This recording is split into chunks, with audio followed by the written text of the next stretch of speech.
Jacques a quelque chose à te dire. Je vous écoute, mais faites vite. Monsieur, j'ai l'honneur de vous demander la main de mademoiselle, votre fille. Vous ne vous étonnerez pas, jeune homme, de recevoir un accueil plutôt frais. Frais, comme le vin clairet du postillon. Hein? J'aime les connaisseurs. Topez-la, mon gendre.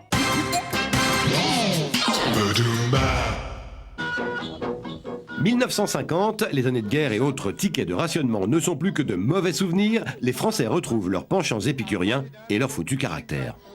Le vin. On a oublié le vin. Non, ça c'est la fin de tout. Rater la mayonnaise, passe encore. Le gigot, ma foi. Mais le vin, ça, non.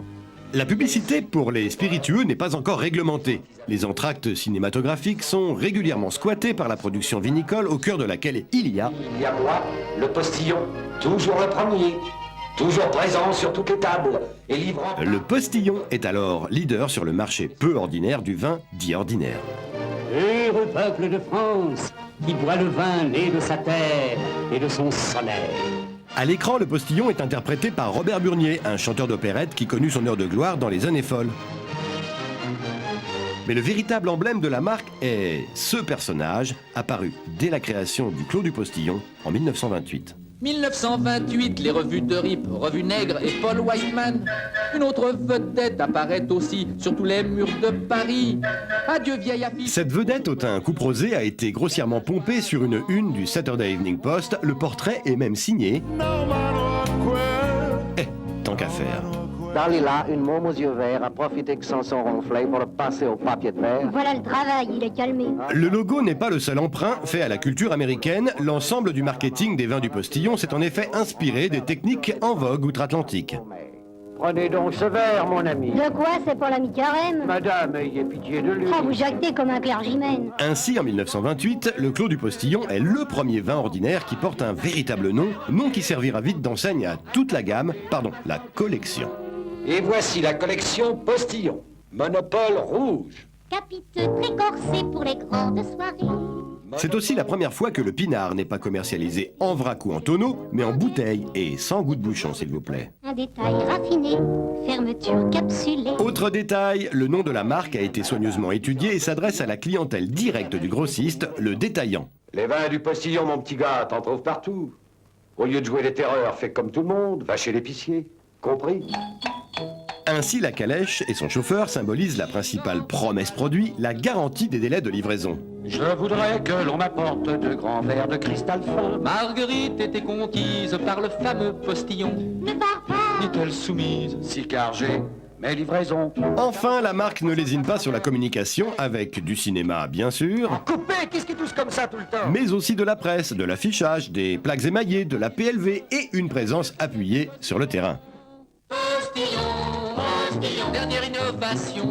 Postillon, invite filles et garçons. Postillon, dans sa voiture salon. Avec les 30 Glorieuses, la société consomme et cuve sans modération, le marché des vins explose, le postillon ne dessoule pas.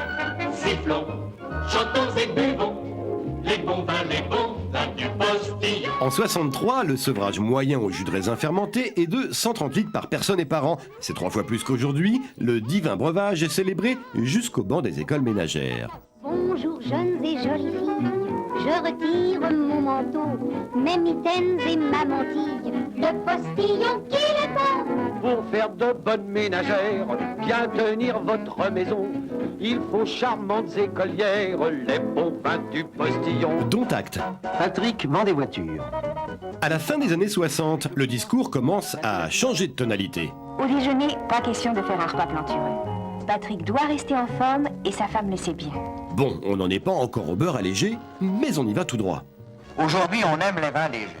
La situation se gâte au début des années 70 avec une vague de campagne anti-alcoolique. Postillon sur votre table. Notre sympathique pochard est alors pointé du doigt et la marque ingrate va l'abandonner et pire encore, communiquer sur des produits hérétiques. Un jus de raisin, Toto. Postillon, on dit. Oh, postillon, Toto. Pour les jeunes et ceux qui veulent rester jeunes, Le jus de raisin du postillon. Du côté des vins, le chanteur d'opérette est mis à la retraite et un vulgaire canasson s'installe sur les étiquettes. Dites-moi, comment est Postillon Rouge? Oh, impeccable, facile, souple, très allant, belle allure. Le coup de cravache, c'est lui qui le donne. La marque tente bien de se relancer à grand renfort de métaphores hennissantes, mais l'humour n'y est plus, le terrain est lourd. À l'entraînement matinal, au hara, un petit coup derrière la cravache pour se mettre en forme. Servi, hara, bien entendu. Comme je... Le postillon doit par ailleurs affronter une concurrence à l'image nettement plus jeune. Préfontaine va vite lui ravir le leadership sur le juteux marché du vin de table. En 1975, la saga publicitaire du postillon s'arrête avec ce film insipide. Depuis, la marque est tombée en désuétude, mais existe toujours et réussit même à vendre 4 millions de bouteilles par an. Comme quoi. Et maintenant, cœur final. Postillon, postillon, chacun trouve tes vins, postillon, tout près de sa maison, postillon, chez l'épicier du coin.